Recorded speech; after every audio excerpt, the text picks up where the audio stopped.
નમસ્કાર, good morning. આપ જોઈ રહ્યા છો ન્યૂઝ ફોર ઇન્ડિયા. વાત કરીએ અમરેલીની તો અમરેલી જિલ્લામાં ફરી કમોસમી વરસાદ વરસ્યો. ધારી પંથકમાં મિની વાવાઝોડું તો કેટલાક ગામોમાં કમોસમી વરસાદ વરસ્યો હોવાનું સામે આવ્યું છે.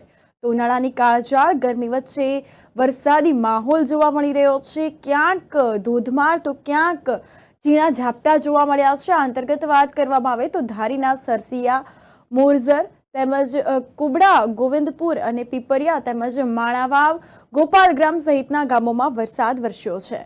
તો કેટલાક ગામોની વાત કરીએ તો ક્યાંક ખેડૂતોને નુકસાન પણ વેઠવાનો વારો આવ્યો છે. મોરઝર ગામમાં કમોસમી વરસાદ વરસતા કેરીના પાકને નુકસાનની ભીતિ સેવાઈ રહી છે. મોરઝર ગામના મોટા પ્રમાણમાં આંબાના બગીચાઓ આવેલા છે. આ અંતર્ગત વાત કરવામાં આવે તો ખેડૂતોને માથે ઓઢીને રોવાનો વારો આવ્યો છે. જગતનો તાત હવે ચિંતામાં મુકાયો છે અને વરસાદી માહોલ જોવા મળ્યો છે. વાહન ચાલકોને ક્યાંક ને ક્યાંક ભારે હાલાકી વેઠવાનો વારો આવ્યો છે. તો ઉનાળાની કાળઝાળ ગરમી વચ્ચે વરસાદ વરસતા અસહ્ય ગરમીથી રાહત મળી છે, પણ ખેડૂતોને પણ મોટા પાયે નુકસાન થયું હોવાનું સામે આવ્યું છે.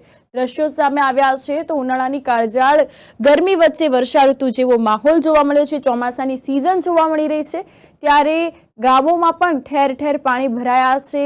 તો ઘરમાંથી લોકો બહાર નથી નીકળી શકતા.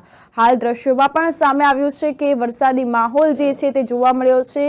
ગામડાઓમાં તેમજ શહેરી વિસ્તારોમાં વરસાદી માહોલ જોવા મળ્યો છે. તો રસ્તાઓ પણ પાણી થઈ ગયા છે અને ખેડૂતોને પણ રોવાનો વારો આવ્યો તેવી દશા હાલમાં જોવા મળી છે.